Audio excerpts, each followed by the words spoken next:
Welcome to the debate. Our focus today is on a vehicle that millions of people in retirement plans rely on, the Target Date Fund, or TDF. For years, TDFs have been sold as this perfect, automatic, set-it-and-forget-it solution. And, well, rightly so to a degree. I mean, they did solve a huge complexity barrier that kept a lot of so-called accidental investors from even participating at all. Absolutely, they solved the participation problem. But what we're seeing now, and especially with the lesson of 2008, is that they've created this massive systemic safety problem. There's a really profound conflict among experts about the inherent risks in these funds, especially as people get close to retirement. And that conflict really centers on a fundamental and, frankly, a very painful trade-off between securing your assets right now and ensuring those assets are actually enough for a very long future. Precisely. So the core question we have to tackle is this. Should TDF design prioritize capital preservation during that critical risk zone, the 5 to 10 years right before and after retirement, or should they maintain these aggressive growth allocations throughout life to fight against potential savings shortfalls? I'm going to argue that current TDFs expose investors to an unacceptable risk, a catastrophic risk, and that we need personalized, protective models, like the Soteria framework. And I'm coming at this from a different angle. While yes, a market crash in that window is undeniably painful, prioritizing short-term safety above all else creates an enormous and verifiable long-term opportunity cost. For most people, the main threat isn't a dip in the market. It's the failure to accumulate enough wealth to fund a 30-year retirement. And that demands sustained growth, even late in the game. So let me start by just establishing the magnitude of the problem here from the individual investor's perspective. Most people who are defaulted into a TDF, they just assume their money is protected as they get close to retirement. But the data, the history, proves that this assumption is dangerously flawed. We really have to talk about what happened in 2008. The typical 2010 target date fund, which was designed for people retiring around that time, it lost more than 30%. Just think about the behavioral and the financial impact of that for a second. A person works their entire life and then they see 1/3 of their savings just disappear right when they plan to stop working. They can't just work 4 more years to get that back. Their labor income is ending. This is the absolute peak of sequence of return risk. You're forced to withdraw money while your portfolio is plummeting. And that loss becomes permanent because you miss the recovery or you panic and sell at the bottom. So we have to move beyond this one-size-fits-all approach that the oligopoly created. The solution, and this is what the Soteria framework is all about, is personalization. It involves shifting the focus from just risk capacity, which is really just a simple metric of your age and your wealth, to genuine risk tolerance, which accounts for an individual's personal, emotional comfort with loss. Soteria introduces what's called the Safe Landing Glide Path, or SLGP. It's a U-shape. The idea is you de-risk dramatically right before you retire to minimize that sequence risk, but then, because retirement could last 30 years, you actually start increasing your equity exposure again later on. This protective move in the risk zone, that's what we call substantive prudence. It's about doing what is actually best for the investor and ensuring their wealth is preserved when it matters most. I understand the instinct, I do. Nobody denies the psychological and financial devastation of 2008. But I just don't buy the premise that maximizing safety right near the target date is the optimal solution for most participants. The long-term cost of that safety is it's devastatingly high. We have to recognize that the biggest crisis for the average person isn't a single bad year, it's funding a lifetime of expenses. If we look at the AllianceBernstein analysis on this, it's pretty revealing. Their conservative path, they called it Plan C, which kept only 35% in equity at retirement. It demonstrated a clear failure when you test it over longer time horizons. If a 65-year-old was projected to live to 95, that conservative Plan C only provided enough income in just 8% of the historical periods they analyzed. That's a 92% failure rate. Now, contrast that with their more growth-oriented path, Plan A, which kept 65% equity at retirement. High equity exposure, even as you enter retirement, is necessary because longevity risk, the risk of outliving your money, is the greatest long-term threat. You need robust returns to offset inflation and withdrawals over 30-plus years.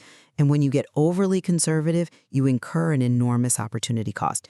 We saw this empirically. My own research with the Smart TDF Index, which used a similar safe landing idea, it severely underperformed the market near the target date for 13 years, from 2009 to 2021, precisely because it was too conservative just as the market started its historic recovery. That lost growth impacts the next 3 decades. That's a compelling point on the failure rate of Plan C, and I do acknowledge the concept of opportunity cost. But we need to shift our focus from these computer simulations running thousands of trials to the one life path the actual person has. So which risk is truly critical? I argue the immediate, catastrophic impact of sequence of return risk completely outweighs that long-term theoretical opportunity cost for someone who sees their life savings vanish. The goal in the risk zone has to be wealth preservation. The fact is, a retiree can't recover from a 30% loss the way a 35-year-old can. Their income stream is being shut off. Their only option is a permanent, irreversible lowering of their standard of living. And we see massive organizations validating this need for safety. I mean, look at the Federal Thrift Savings Plan, the TSP, the largest defined contribution plan in the world. At its target date, 70% of the funds are in the government-guaranteed G fund that strongly supports the idea that safety has to be paramount at that transition moment. Meanwhile, you have traditional TDFs holding 50% equity and 40% long-term risky bonds. You're looking at 85% risky assets right when withdrawals are starting. That level of exposure is simply unacceptable. Okay, I acknowledge the scale of the TSP's G fund, but let's be careful about applying that model universally. The TSP is fundamentally different. Many of those participants have a defined benefit pension or military pension to supplement their savings. Are we really comparing apples and oranges when we talk about a typical corporate 401k participant who relies entirely on their TDF? You focus on sequence of return risk as this catastrophic event, and in the short term, it absolutely is. But sequence of return risk is just market volatility happening at a really unfortunate time. Let's contrast that with the quantifiable, devastating effect of not having enough money over decades. You call it theoretical growth. Let's put a number on it. Research consistently shows that giving up just a 1% higher annual return because you got too safe too early can cost a participant the funding for more than 10 additional years of retirement. You're trading the immediate psychological relief of avoiding volatility for a lifetime of higher financial insecurity. To me, the cost of that safety is just too high when you consider the full longevity risk. And that difference in perspective brings us directly to our second point, the efficacy of personalization, which is really central to the Soteria solution. Soteria directly addresses this structural flaw of a system, the one-size-fits-all default, by recognizing that investing is deeply personal, even for people who were defaulted in. We correct this by integrating academic theory, specifically human capital theory, with an individual's psychological risk tolerance. See, it's not enough to just say a 50-year-old can handle 50% equity. We need to know if they will handle it without panic selling at the very bottom of the market. So Soteria uses a suite of glide paths, conservative, moderate, aggressive, not just one single line. This empowers participants to manage their unique situations, and it's a breakthrough for financial advisors who can now bring this science to clients in both retirement plans and IRAs. And crucially, for the plan sponsors, this customization offers a master customized TDF QDI. It allows the plan to control the base risk level and move away from those demonstrably dangerous, standardized paths. It lets the plan sponsors actually move toward a more fiduciary process. I agree that the risk tolerance component is theoretically superior to just using age and savings. I do. But we have to be grounded in the reality of the participant pool here. Personalization. It runs directly counter to the fundamental utility of the target date fund, especially for that accidental investor, the person who chose the TDF precisely because they were overwhelmed with options. Right. I mean, to get these investors to succeed, the requirement has to be limited and simple. If we start introducing the ability for an individual to choose and blend different risk levels, Well, aren't we just reintroducing the very complexity that TDFs were designed to eliminate? The whole point of the Qualified Default Investment Alternative, the QDIA, was to be a simple, safe harbor. The question isn't whether deep customization could lead to better outcomes. It's whether asking participants to engage with complex risk blends provides any real utility, or if it just gives them enough rope to hang themselves by choosing the wrong path during a downturn.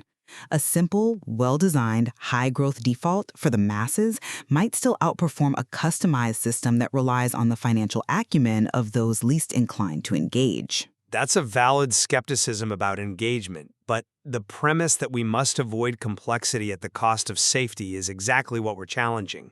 Soteria doesn't demand engagement. It offers it, but it also provides a carefully constructed, personalized default for those who don't choose. It's a spectrum. And the personalization isn't just about the individual.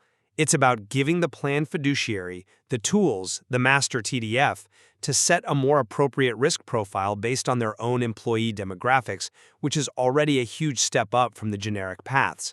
We're increasing fiduciary control, not just participant confusion. Okay, let's pivot to the fiduciary obligation then, because this is where the rubber meets the road. I maintain that true substantive prudence demands that we prioritize growth. When we look at that high equity exposure in Plan A, the 65% equity plan, it delivered the best lifetime outcomes. It minimized the greatest risk, running out of money. Myopically focusing on minimizing short-term volatility, avoiding that 30% loss, comes at the cost of increasing savings shortfall risk and longevity risk. These are the main risks over a full lifetime.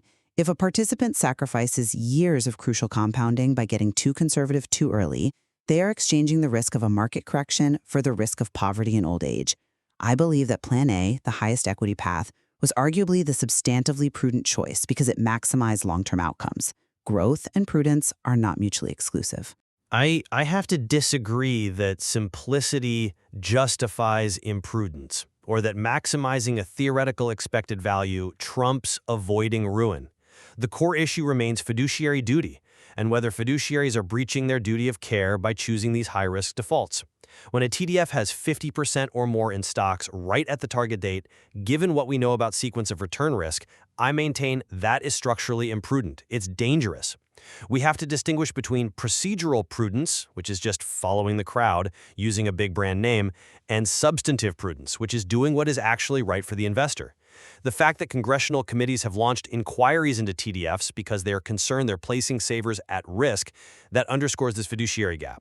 The fact that some lawsuits failed doesn't negate the danger. Soteria's safe landing glide path is the ethical and, I'd say, legally safer path forward because it mitigates that known immediate risk. I understand the legal sensitivity, but the fiduciary duty is complex. If you tell a client, take this safe path, but just so you know, you will likely run out of money at age 85 instead of 95, have you fulfilled your duty? Procedural prudence sometimes means choosing the model designed to maximize the longevity of savings, even with short-term volatility. By moving people into a conservative mode too early, say at 55, you're locking in lower returns for a decade. That lost capital may be the difference between a successful retirement and a failed one. The ultimate risk to the fiduciary is the plan failing to provide adequate income for someone's entire life, not just failing to avoid one bad quarter. I see why you frame it that way, focusing on that ultimate horizon. But the behavioral reality is that if a participant loses 30% right before retirement, they can't access the long-time horizon you're talking about. They are forced to live smaller today. Substantive prudence has to protect the capital right when it is needed, which is in the risk zone. Soteria moves the industry toward recognizing that the landscape is changing and requires a dynamic, personalized path that prioritizes avoiding ruin, not just maximizing the highest possible theoretical return. Our discussion really highlights this essential, difficult tension in retirement investing.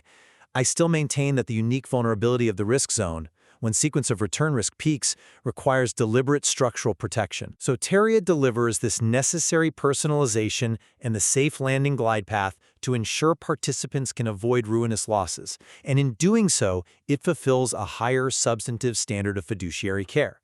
We can't mistake accumulated capital for safety if that capital is totally exposed to a crash right before it's needed. And I reaffirm my conviction that for a retirement horizon that spans 30 years, maximizing capital accumulation and maintaining growth have to remain the primary goal. While short-term safety is desired, the historical evidence, especially on the low survival rates of conservative plans, shows that these overly safe paths ultimately pose a greater threat to retirement adequacy than measured market risk. The difference between the highest and lowest equity paths can be measured in hundreds of thousands of dollars. That longevity opportunity cost simply cannot be ignored. The retirement investing world is changing. Financial advisors should recognize that Soteria is taking the lead towards safety and personalization. Advisors to retirement plans can bring this breakthrough, the master, customized TDF QDIA, to their clients, allowing the plan to finally take control over risk. And advisors to individuals should embrace the science of lifetime investing paths that Soteria represents. It allows them to serve their clients effectively, whether they're inside a retirement plan or managing individual retirement accounts. Thank you for joining us for the debate.